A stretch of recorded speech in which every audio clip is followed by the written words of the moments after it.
You think you're perceptive? You think you notice when a woman is into you?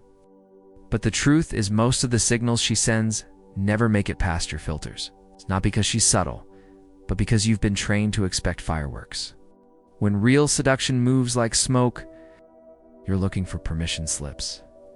She's offering riddles. She tilts her head a fraction too long. Her pupils dilate when she hears your voice. She breathes with rhythm, then breaks it when you speak. These are the invitations. Not words, not smiles, not flirtation. Biological, subtle, ancient. You miss them because you're waiting for clarity, but erotic communication doesn't reward the literal, it rewards the attuned. She doesn't need to say, "I want you." She lets you feel the tension between what's said and what's not. That's the entire art. Her body speaks with an intelligence that bypasses language. And you, the modern man, have been made deaf to it by years of surface-level interactions and pornified expectations. And so, the most potent invitations, kind that precede memory, are lost on you. You scan for the obvious and dismiss the sacred. You assume power lies in assertion, but she's wielding it in ambiguity. Jung called this the anima's whisper, the soul image of woman within. You're responding to something primal, not personal. You're not reading her. You're feeling a disturbance in your inner mythos. That's what makes it irresistible. It's not her hips or lips. It's that she reminds you of something eternal, something just out of reach. But instead of sitting with that discomfort, you either fantasize or flee. You categorize her. You joke it off. You say she's probably not into me, because that's easier than admitting she might be inviting you. But only if you're evolved enough to hear it. She doesn't need you to decode her. She needs you to see her. But you can't see someone when you're projecting your desire onto them. Confuse her signal for your fantasy. You assume your arousal is confirmation. It's not. It's a test of presence, of perception, whether you're worthy to notice without needing to act. She isn't trying to seduce you. She's trying to wake you. Her erotic power doesn't come from movement. It comes from stillness. From the way she withholds not to punish, but to reveal. Men chase what moves, but the wisest men feel what pulls. And what pulls you isn't her body, it's the gravity of her restraint. You don't even realize it yet, but every time she doesn't finish a sentence, every time her glance lingers and vanishes, you're being pulled deeper into a field she controls without ever touching you.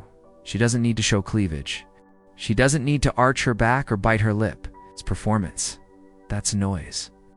The real signal is when she enters a room and says nothing, but your heartbeat changes anyway. It's not her appearance. It's her awareness of her own erotic charge. She doesn't broadcast it. She contains it. And containment, to a man wired by evolutionary longing, is unbearable in the best way. You think she wants to be desired? No, she wants to be chosen, but only by the one who isn't hypnotized.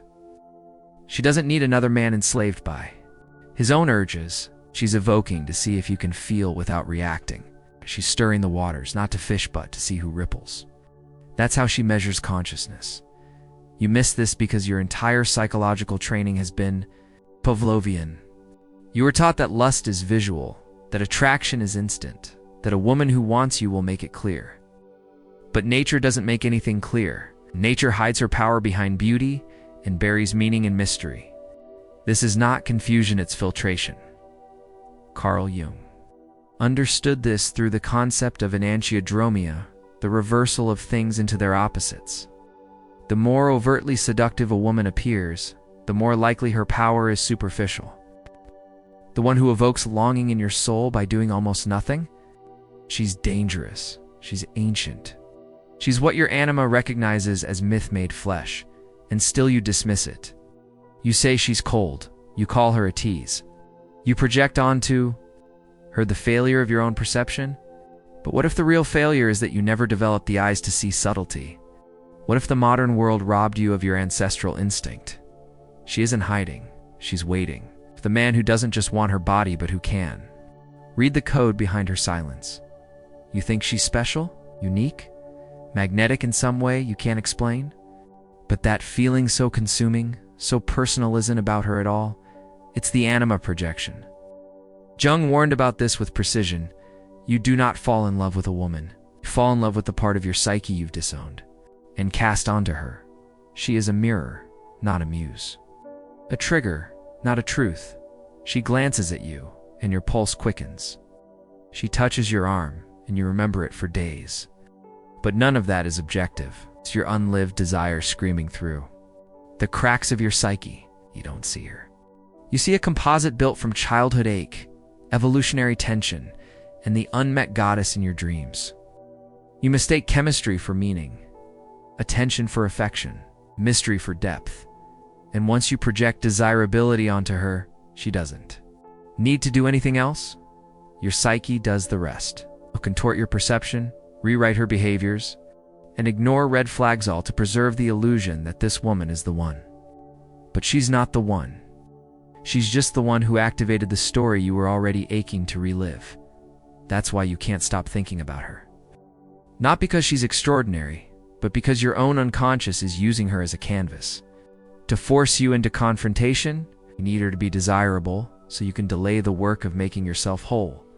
You chase her because if she turns toward you, you won't have to turn toward your inner fragmentation. This is the great psychological trap. She becomes the stage on which you reenact every unresolved wound with the hope of a different ending. And because you've confused projection for perception, you call it chemistry, you call it fate. But it's really your own unconscious. Screaming to be seen through her, Arthur Schopenhauer once said, "Mostly it is loss which teaches us about the worth of things." But in this case, it's illusion that teaches you the worth of truth. You don't want her. You want who you become in her gaze. You want to be seen as desirable so you can avoid feeling empty. It's not love, it's dependency dressed. In poetry, the moment you believe she's different is the moment you should ask what unmet part of myself did I just hand over to this woman? You believe you choose who you're drawn to, that your attraction is personal, but the brutal truth, your desire is largely pre-written by instincts, by trauma, by biology. You're not the author of your lust. You are the vessel it moves through. And her signals, the ones you call random or confusing, are far more calculated than you want to admit. Arthur Schopenhauer dissected this illusion without mercy. He argued that what we call will is merely nature using us for her own ends. You think you're chasing a woman, but you're really being pulled into a mating logic far older than your name. Her smile wasn't innocent. Her proximity wasn't accidental. And your reaction? Predicted by a code you've never read? You're not hunting, you're being summoned.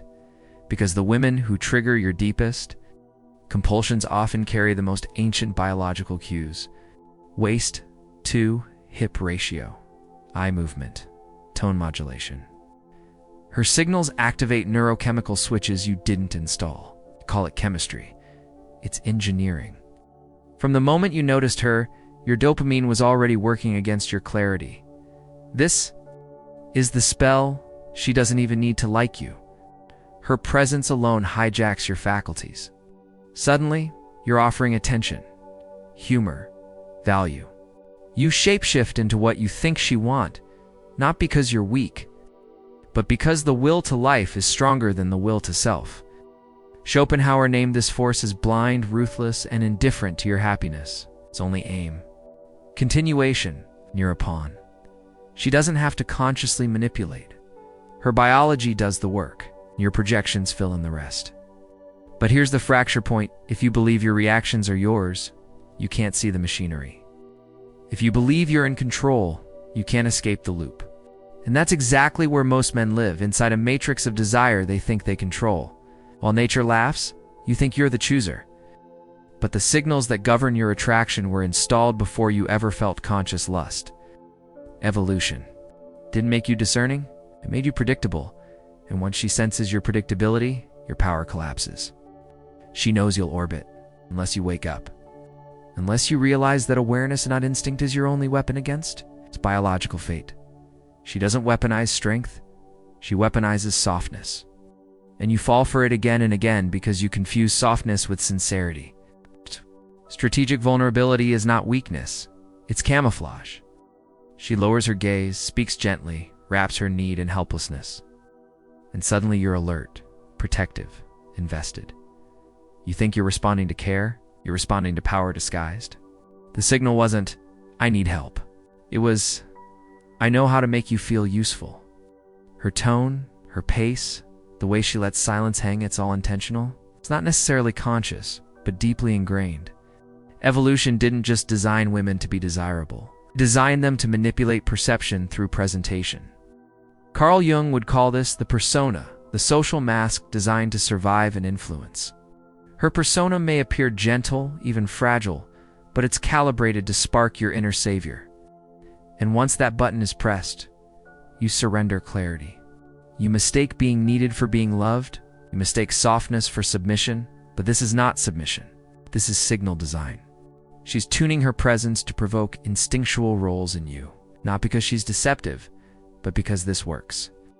A woman who leads with direct aggression might repel, but a woman who implies receptivity, she triggers your desire to provide, to pursue, to prove. She knows how to position her femininity as currency. The more emotionally intelligent she is, the more refined her presentation becomes. She doesn't beg for attention, she makes you volunteer it. You think you're stepping into a vacuum? You're walking into a choreography? Every tilt of her voice, every half smile, is a vector of influence. And here's the critical mistake. You believe her energy is reactionary, that it's your behavior creating her softness. But often, her softness precedes you. It's the bait. It's how she gathers interest, filters attention, and triggers projection. It's not about you. It's about the archetype she knows you're vulnerable to. If you're unaware, you fall in love with this softness. You believe it reveals her essence. But it's a tactic, not a lie, but not the whole truth either. Because when her objectives shift, so will her softness. And you'll be left asking, where did that gentle woman go? She didn't go anywhere. You just mistook the packaging for the product. The signal for the soul. You say she's confusing, that her signals are inconsistent. But here's the uncomfortable truth. Her signals aren't mixed. You're conflicted. Because what she's showing and what you want to see are two very different things. You aren't confused by her. You're confused by your unwillingness to accept what her signals really mean. She touches your arm one day, avoids your gaze the next. She replies warmly, then goes cold. You call it mixed. But if you looked with detachment, you'd see a consistent pattern. Engagement calibrated just enough to hold your attention, never enough to resolve the tension. That's not chaos, it's design. She's not playing games. She's maintaining. Leverage Jung spoke of shadow projections, how we cast what we refuse to own onto others. Her ambiguity forces you into projection. When she's vague, you fill in the blanks. You attribute meaning to silence. You create stories to preserve hope, and that hope becomes your prison. You don't want the truth. You want the illusion that she's just misunderstood. That if you say the right thing or show enough value, she'll finally choose you. But that's not confusion. That's addiction. You're addicted to the possibility she represents, not the reality she delivers. She doesn't owe you clarity, but you owe yourself honesty. Because every moment you analyze her mixed signals, you're really revealing your resistance to rejection. Her behavior makes perfect sense when you stop taking it personally. She's communicating ambivalence, not because she's uncertain, because it's the most efficient way to retain male attention without commitment, and it works. You stay locked in pursuit, decoding texts like sacred scripts, watching her. Eyes for clues, mistaking breadcrumbs for affection. You call it chemistry? But it's the chemistry of intermittent reinforcement, the most powerful psychological hook ever discovered. Schopenhauer warned of this self-deception. We desire not the object, but the projection of our will upon it. And so her unpredictability becomes fertile ground for fantasy. You don't need more signals. You need more sovereignty. The moment you stop analyzing her is the moment you start observing yourself. And when you do, you'll see that mixed signals are not an error.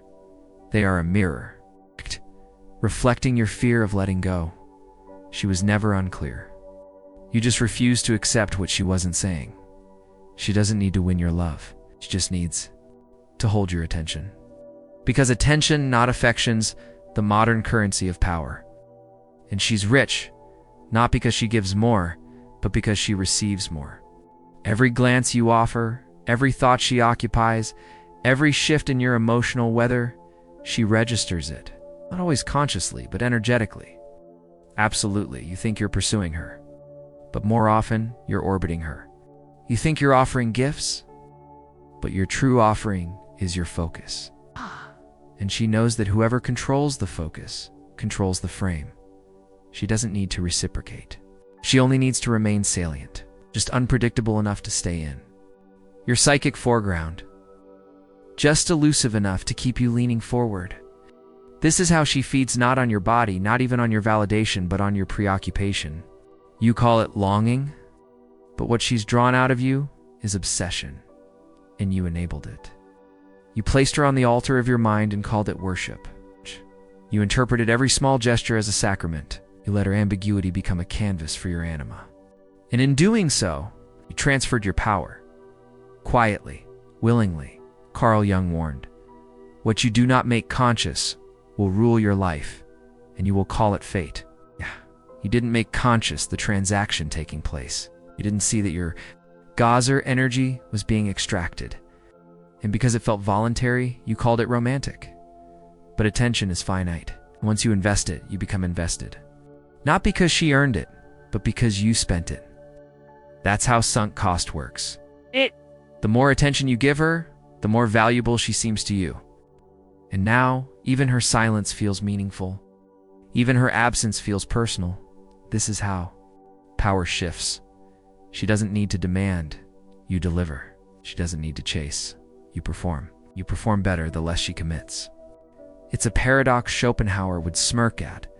The less available something is, the more your will bends to it. But here's the hard pivot: none of this is about her. It's about your relationship to emptiness. You've let attention become a leak, a reflex, a habit. And until you learn to hold your gaze without needing a return, you will keep paying women with the most precious currency you possess. You take her distance personally. You assume disinterest. You internalize her indifference as failure. But what if rejection isn't exclusion? What if it's placement? You weren't discarded, you were positioned. Not as a partner, as a participant. In a dynamic that predates you. She didn't reject you. She recruited you into orbit. Into a psychological structure where your pursuit fuels her power. Not with malice, but with precision. A precision shaped by thousands of years of unconscious selection and social calibration. She knows instinctively that the men most fixated on earning her are the easiest to disarm, because you assume her attention must be won. And she lets you chase, because the chase shifts control. She doesn't need to catch you. She only needs you to keep running. And the deeper truth: you weren't chosen to be loved. You were chosen to desire. Your utility isn't your affection. It's your fixation. And the more you fixate, the more she consolidates position. It's not above you, but beyond you. She becomes an unreachable ideal. A projection screen for every heroic script you've ever absorbed. Jung would call this a possession by archetype. You playing the knight. She, the veiled priestess. But the script was written long before either of you arrived. You're not being rejected. You're being cast. And you accept the role, because it flatters your ego, because it makes your suffering feel noble. You endure her silence as if it's spiritual. You interpret her aloofness as mystery. You elevate the ambiguity to justify your efforts. But this isn't sacred longing. It's psychological entrapment. Schopenhauer warned that desire blinds us to truth, that we confuse resistance with value, and in her distance you imagine depth. But what if there is no depth? What if the entire structure is hollow and it only works because you fill it with meaning? You weren't denied. You were deployed as a satellite, as a supply of energy, as proof to herself and others that she still commands arbiters. Is not cruelty. This is strategy. And it works because you've confused proximity for importance. You are not the center. You are a symbol. One of many. Until you wake up, step out. Remember, your worth isn't proven by how well you pursue. It's reclaimed by how decisively you walk away. You think this story is yours? That your longing is personal, intimate, uniquely yours? But beneath that illusion lies a blueprint. It's an archetypal script, ancient, rehearsed, unconscious. You're not courting a woman, you're reenacting a myth. She's not just her. She's every muse, every anima figure, every silent siren your psyche has. Ever stored, you play the hero. She plays the mystery, the forbidden, the sacred, the unattainable. It's theater, but the stage is your unconscious. And the tragedy? You don't even know you're acting. Carl Jung saw this clearly. The unconscious seeks expression through roles. And when you project your inner feminine, your anima, onto a woman, she becomes more than herself. She becomes essential, necessary, cosmic. You stop relating to her and start relating to your own projection. She's no longer a human being. She's a symbol, a portal. That's why you feel obsessed. That's why logic fails. You're not reacting to her actions. You're reacting to the meaning she holds inside your mythic map. She's the gatekeeper to your sense of completion. And that's a power no real woman should carry, because no real woman can live up to it. And yet, you still chase, still interpret, still surrender, because the script demands it. You were raised inside stories where men win women to prove themselves, where conquest equals validation, where her attention redeems your existence. That story didn't die. It just went underground, into your habits, into your fantasies, into how you perceive every signal she sends. She raises an eyebrow, and your mind fills in 10 pages of subtext. She says your name with a slight pause, and you hear prophecy. This is not perception, it's projection. And until you break the trance, you will keep handing your autonomy to the next woman who matches your unconscious blueprint. Schopenhauer would scoff and say, "You're not choosing. Your biology playing dress up as romance."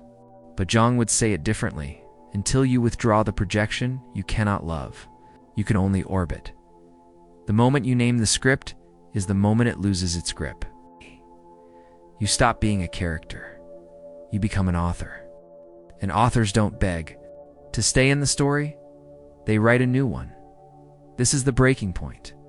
The place where most men either regress or awaken.